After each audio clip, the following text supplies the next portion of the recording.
আসসালামু আলাইকুম। আশা করতেছি আপনারা অনেক ভালো আছেন।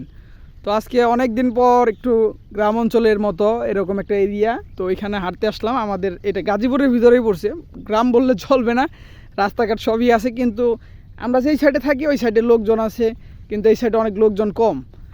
মানে এই যে আমি আর আমার এক বন্ধু ও ভিডিও করতেছে, আমরা একসাথে এসেছি। আমার এই ইটা দেখাবো। এটা হচ্ছে আমাদের গাজীপুর কোনাবাড়ির ভিতরেই পড়েছে, মূলত বাইগা নামে পরিচিত। এই জায়গাটা একদম, এই জায়গায় লোক সংখ্যা কম, দুই দিকেই নদী। বর্ষার সময় এগুলাই যে রাস্তাটাও ডুবা থাকে। তো আশেপাশের পরিবেশটা অনেক ভালো। আসলে আমরা যে কোলাহলের ভিতর থেকে মাঝে মধ্যে এদিকে হাঁটতে আসি, আসলে এই মনটা জুড়িয়ে যায়, মানে সত্যি কথা যেটা বলি।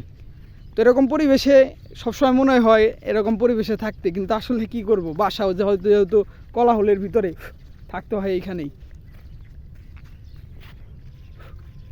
একটা লোকজন নাই, লোকজন খুবই কম। ওই যে যার মতো কাজ করতেছে, ওইখানে দেখেন কাকু কাজ করতেছে, আর আমি আর আমার বন্ধু ও ভিডিও করতেছে।